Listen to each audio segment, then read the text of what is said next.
नहमदुहु व नुसल्ली व नुसल्लिमु अला रसूलिहिल करीम व अला आलिहि व सहबिहि अजमाइन। मोहतरम मोहतरम सामईन, कुछ आलमी मंजरनामे और मामलात जो हमारे इल्म में आते हैं उनके बारे में हम अपनी आगाही देना चाहते हैं। अमरीकी सदर डोनाल्ड ट्रंप उसने पाकिस्तानी वज़ीर आज़म और फील्ड मार्शल की तारीफ़ की और उसने गज़ा के हवाले से एक नया अमन मंसूबा वो लेके आया है और इसमें कुछ ख़तरे की बातें भी हैं और उसने ये कह दिया है कि शुरू से ये हमारे साथ हैं। और वज़ीर ख़ारजा इसहाक़ डार उसने कहा कि हमारी डायरेक्ट इसराइल से नहीं बात हुई, हमारी अमेरिका से हुई थी और फिर अमेरिका जो है वो इसराइल के साथ है, यानी कि हमारी बिलवास्ता जो है वो डील हुई है, डायरेक्ट इसराइल से डील नहीं हुई। हम इस अमन मंसूबे को मतलब हमारे जो बड़े उलमा हैं जिनमें मुफ्ती मुनीबुर रहमान साहब हैं, डॉक्टर अशरफ आसिफ जलाली साहब, दीगर मजहबी तंजीमात वगैरह, पाकिस्तानी अवाम, वो इस डील को मुस्तरद करती हैं। असल में इसराइल और गज़ा का मामला है। गज़ा वाले बेचारे मजलूम हैं, 60,000 से ज़ायद लोगों को शहीद किया गया है जुल्मन नाहक। उनसे भी तो राय पूछो, उनको भी तो इसमें शामिल करो।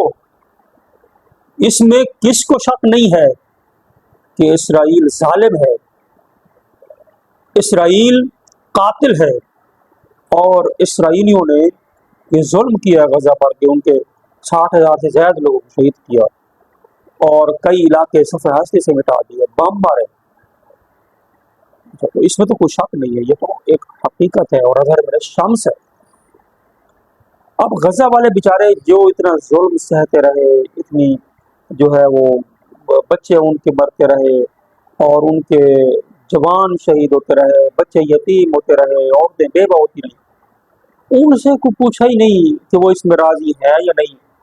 बस ये एक ट्रंप मंसूबा ले आया और ज़बरदस्ती उन पर नाफिज कर। यूं नहीं होते अमन।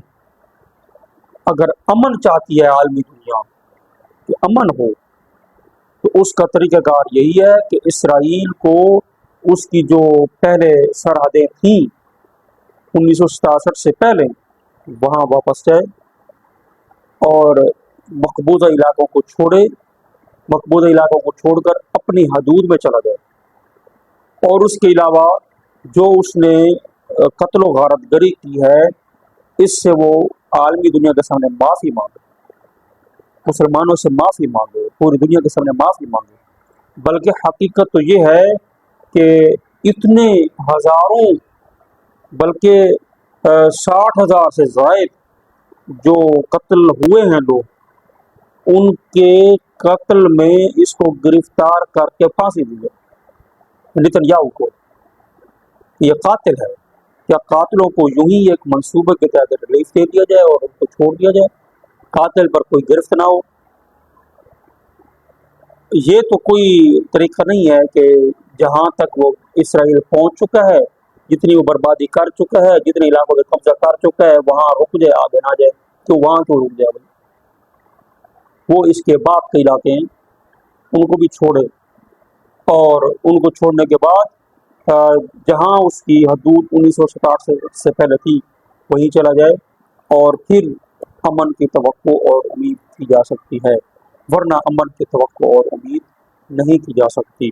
अल्लाह तबारक व तआला की बारगाह में दुआ है, अल्लाह हमारे मुल्क के हाल में रहम फरमाए और हमारे जो वज़ीर आज़म साहब या हुकूमत ने या हमारे इदारों ने कहाँ तक इसको जो है इसराइल के साथ कहाँ तक इनकी डील है, कहाँ तक नहीं है, तो शरई हुदूद के साथ बेहतर ये है उलमा से फतवा लें और गज़ा के लोगों को इत्मीनान मिले ورنہ عالمی دنیا ہمارے بھی خلاف ہو رہی ہے، ہمارے خلاف ہو جائے گی۔ تو ہمارے لیے ہم اس چیز کے متحمل نہیں ہیں کہ ہمارے مسلم ممالک ہمارے خلاف ہوں، عرب ممالک ہمارے خلاف ہوں، جس طرح قطر نے جو ہے وہ اپنی باتیں جو ہے وہ اس میں شیئر کی ہیں۔ اللہ پاک ہمارے ملک کے حال میں رحم فرمائے۔